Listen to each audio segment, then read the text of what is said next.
Ramakrishna mission Vivekananda आश्रम रायपुर से प्रकाशित विवेक ज्योति मासिक पत्रिका से उद्धृत है।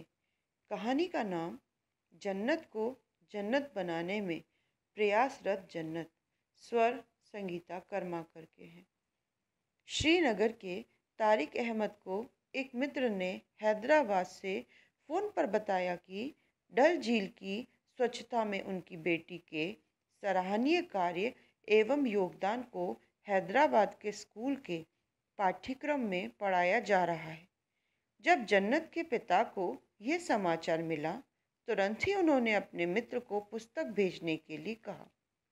यदि आपके मन में कुछ अच्छा करने का उत्साह हो तो आप किसी भी आयु में अपने आप में सकारात्मक सोच विकसित कर सकते हैं। जी हाँ, कुछ ऐसा ही उदाहरण प्रस्तुत किया है श्रीनगर निवासी तारिक अहमद की 8 वर्षीय पुत्री जन्नत ने। जन्नत श्रीनगर के लिंटन पब्लिक स्कूल में पढ़ रही है। 5 वर्ष की आयु में जन्नत ने श्रीनगर के सबसे प्रसिद्ध पर्यटन स्थल डल झील की स्वच्छता को बनाए रखने के लिए अपना योगदान देने का उत्तरदायित्व लिया। एक घटना का स्मरण करते हुए जन्नत के पिता तारिक अहमद को डल झील में फैल रहे प्रदूषण के बारे में चिंता का अनुभव हुआ।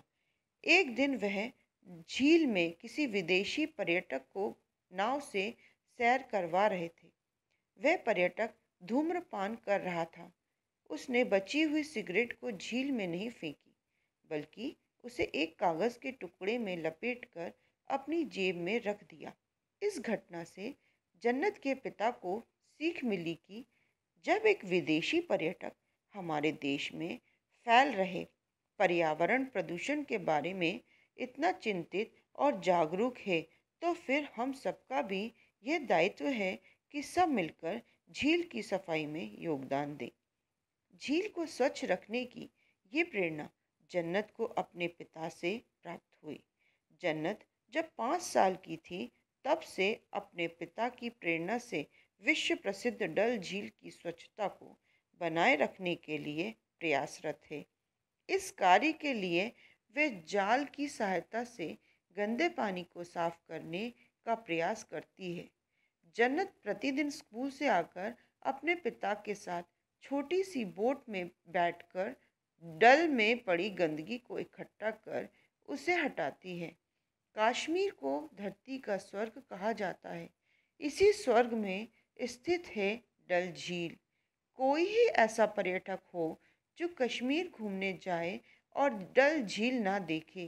कश्मीर जाने वाले पर्यटकों के लिए डल झील वहाँ का सबसे बड़ा आकर्षण का केंद्र है। डल झील में पर्यटक बोटिंग करते हैं और डल झील के सौंदर्य का आनंद लेते हैं। इसे सबसे सुंदर झील माना जाता है।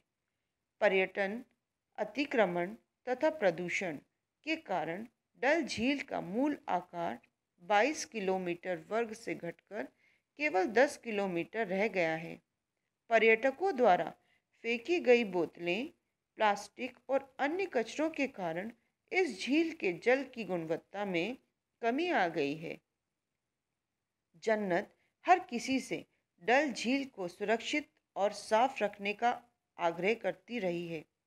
उसने देखा कि डल झील में बहुत सा कचरा है और केवल अकेले ही साफ करना पर्याप्त नहीं है।